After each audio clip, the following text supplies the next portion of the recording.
Bismillahirrahmanirrahim. Alhamdulillahilladzi hadana li hadza wa ma kunna linahtadiya laula an hadanallah. Asyhadu an la ilaha illallah wa asyhadu anna Muhammadur Rasulullah. Allahumma shalli wa sallim ala nabiyyina Muhammadin wa ala alihi wa ansarihi wa duni wa man tabi'ahum bi ihsan ila yaumil amma ba'd.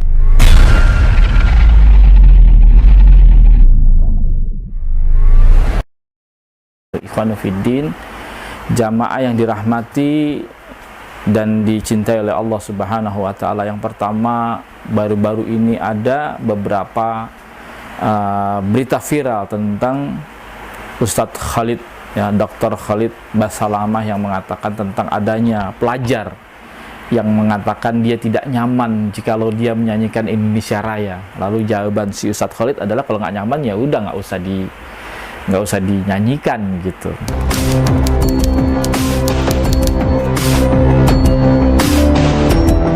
Menurut saya jawaban sekelas beliau menimbulkan multi tafsir, ya, menimbulkan beberapa kesalahpahaman, ya. Berarti sudah ada doktrin atau pemahaman yang dimiliki oleh pelajar penanya tadi bahwasanya menyanyi Indonesia Raya bisa jadi hukumnya adalah haram atau itu bisa disebut sebagai kekufuran. Sebagaimana saya pernah berinteraksi dengan kelompok pengajian seperti ini atau pengajian-pengajian sunnah, itu yang selalu sedikit-sedikit mengharamkan setiap apa yang di luar daripada pemahaman atau metodologi manhaj yang mereka ingin miliki. Di antaranya adalah nyanyian itu adalah haram, ya, nyanyi Indonesia Raya adalah kekufuran. Itu berarti memberikan peribadahan, bisa mengandung kesyirikan kepada Allah Subhanahu wa taala. Dan ini yang kami dapatkan, yang kami pernah mendapatkan pemahaman-pemahaman seperti ini.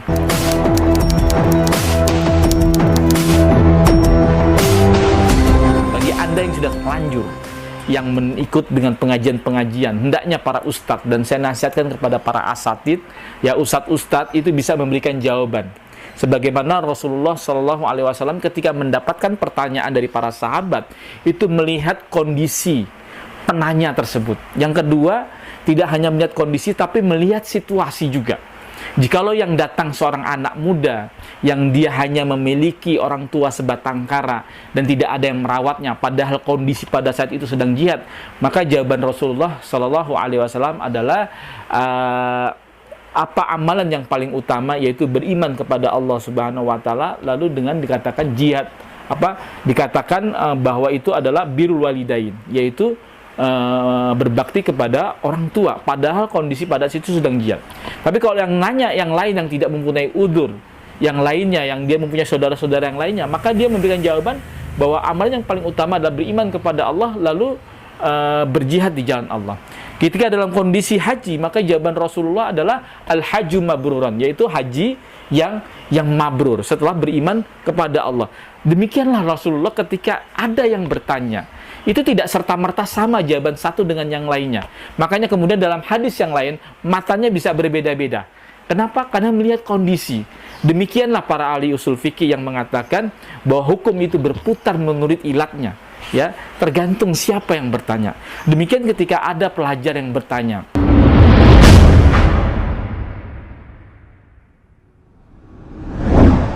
seharusnya jawabannya adalah bagaimana menumbuhkan sikap-sikap tasamuh, sikap-sikap toleransi dalam setiap persoalan. Kenapa? Karena ini akan membawa dampak kepada pemahaman keagamaan si penanya tadi. Misalnya, bagaimana hukumnya nyanyi Indonesia Raya? Ya, sebagai seorang yang alim, sebagai seorang ustadz yang memiliki ilmu, bahkan doktor, dia pasti akan dia seyogyanya harus mempunyai jawabannya begini. Pertama, pendapat yang mengharamkannya. Ya, dia jelaskan pendapat ini adalah kebanyakan ulama-ulama Saudi misalnya, atau ulama-ulama Niger yang mengatakan bahwa lagu-lagu itu adalah kekufuran, musik itu adalah kekufuran. Jelaskan begini, maka kemudian mereka mengharamkannya. Lalu pendapat yang memakruhkannya, ya, dengan mengutip beberapa pendapat-pendapat ulama, ya, yang baik ulama-ulama salaf maupun ulama-ulama yang khalaf, yang mutaakhirin. Lalu bagaimana pendapat mereka? Lalu pendapat yang mengatakan membolehkannya. Nah, setelah dijabarkan beberapa pendapat yang mengatakan misalnya aqwalu fihi, di dalamnya terdapat beberapa pendapat yang mengharamkan, pendapat yang memakruhkan, lalu pendapat yang membolehkan. Lalu dia boleh mentarjih, ya, dari beberapa pendapat ini yang mungkin disesuaikan dengan kondisi anak muda tadi. Jikalau anak muda dikasih jawaban haram, ya, tidak boleh, dia tidak nyaman, lalu kemudian membawa dampak kepada kerusakan, membawa dampak daripada dakwahnya, membawa dampak kepada keluarganya, membawa dampak kepada prestasinya, bisa diturunkan levelnya menjadi makruh misalnya, atau mengatakan kalau itu juga masih membahayakan dirinya, maka dia dianggap sebagai orang yang mukroh, terpaksa, atau orang yang mendapatkan uzur, ya, kemudian ditingkat levelnya kepada pendapat yang membolehkannya. Lalu jawaban ini harus memberikan kenyamanan bagi siapa yang penanya tersebut. Jawaban ini harus sesuai dengan kebutuhan daripada si penanya tersebut, kondisi bagaimana juga melihat teman-temannya yang lainnya, sehingga mereka leluasa mengambil beberapa pendapat dan tidak terjebak kepada pendapat satu lalu menaikkan bendera wal barok, loyalitas dan anti loyalitas kepada pemiliknya. Seringkali para duat, para dai hari ini tidak bijak dalam memberikan jawaban-jawaban, apalagi jawaban-jawaban tersebut memberikan multi tafsir yang justru membawa fitnah itu sendiri dan mudah digoreng sedemikian rupa. Ya, jawaban-jawaban tersebut multi tafsir karena dia tidak enak merasa bahwa nanti kalau jawabannya begini berarti dia telah memudah-mudahkan, dia telah mengadakan mudarah, berarti dia berkompromi dengan kekufuran dan lain sebagainya. Ini jawaban-jawaban yang menurut saya tidak bijak, cenderung kepada satu pendapat lalu menafikan pendapat-pendapat yang lain. Bukan demikian pendapat orang yang bijak di dalam yang orang yang memiliki ilmu.